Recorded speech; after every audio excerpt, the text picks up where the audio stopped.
Alright, what's up, folks? This is my video about my Betamax collection, um, or as it grows.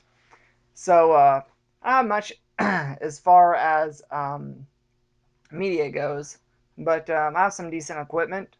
I don't have any of the high end stuff, but I got some of the upper range stuff. So I figured I'd talk about it for a little bit and go on with it about that.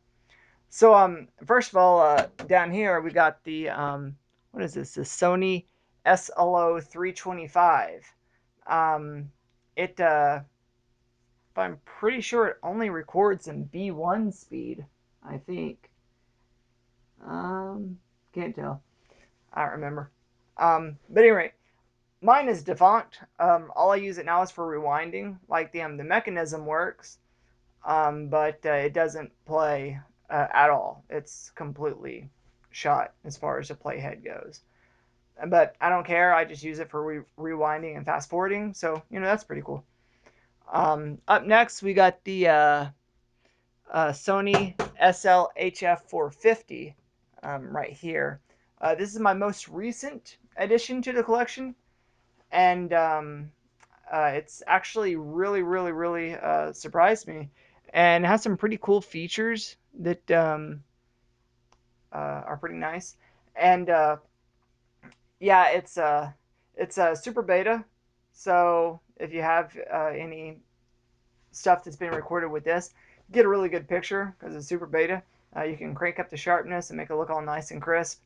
It does also stereocast, which it's one thing I really like about Betamax is it seems like most of all the equipment is in stereo, whereas I've never owned a stereo VHS VCR. Every single VHS VCR I own is a mono, and so I got to get one of those little splitter things to go in there to at least fill all the channels, and it's just obnoxious.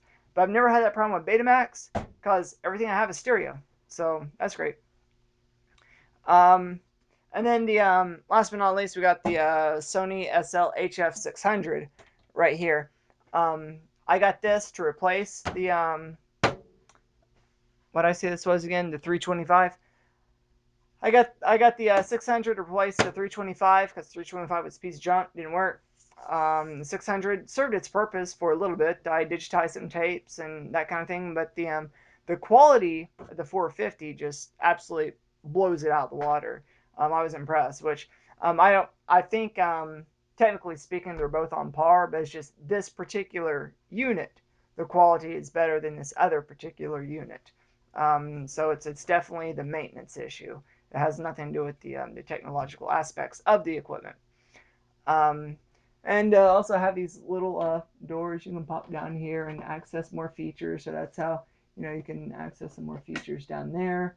I also like the fact that you can actually modify the volume as you're recording. You can modify the volume input, which is a really nice feature.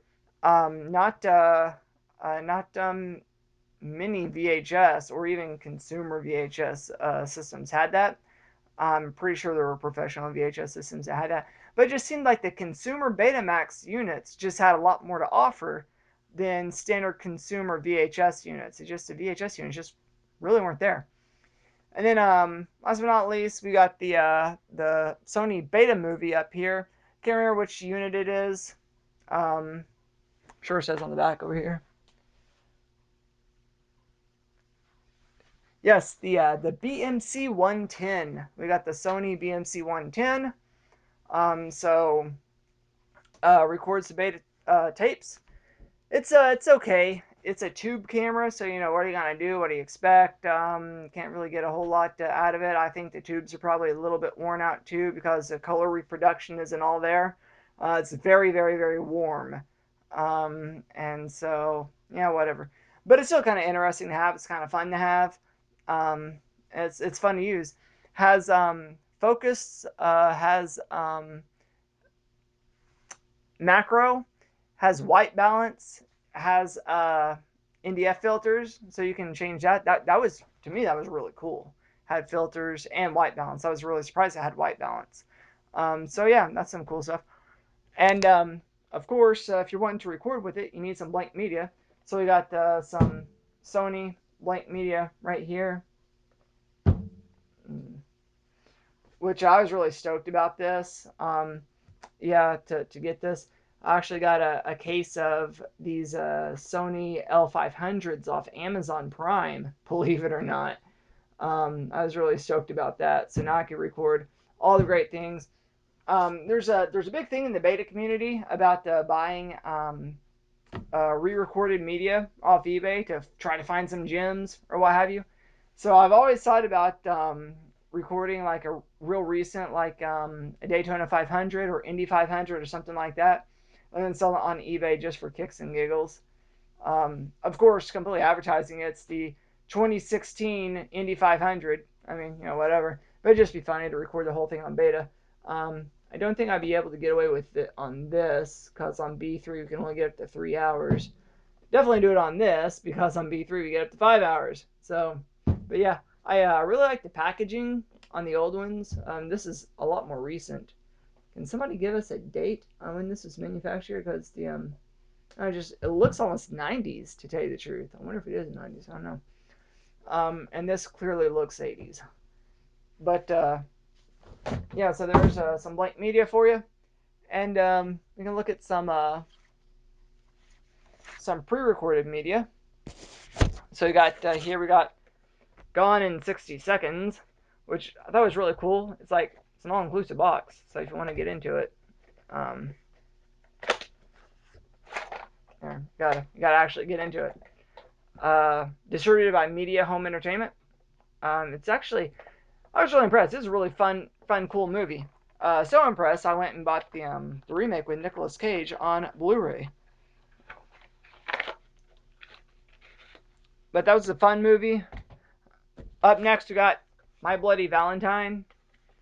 This one is one of these where you open it like that, and then you pull the tape out that way. Yeah, this is a rental. Warning, violation of this label will provide evidence of internal tampering. There you go, folks. You do not want to tamper. The Video Shop in Frankfort, Indiana. Yeah. But yeah, I was pretty stoked about that. I've always liked My Bloody Valentine. It's a good movie. So now we got it on high quality Betamax. And we got Cheech Chong's The Corsican Brothers. Just a standard, case thing. There's also a rental. Distributed by Orion and Lightning Video. And then last but not least, we got Cheech Chong's Things Are Tough All Over.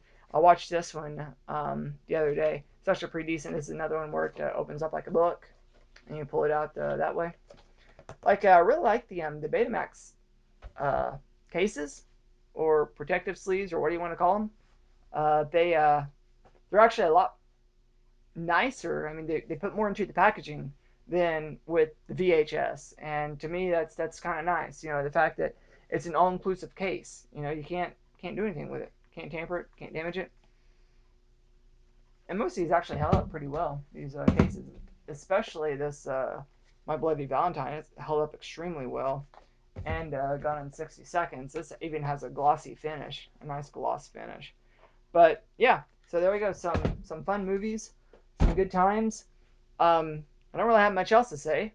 I was just really stoked about having all this Betamax equipment, so I wanted to brag about it, talk about it on, put it on YouTube, and yeah, do that. Well, I need to get 2 of these units so I can do some of this synchro editing. Yeah, but that'll probably never happen. But yeah, I mean, if you have any comments or things you want to share, leave a comment, subscribe, that kind of thing.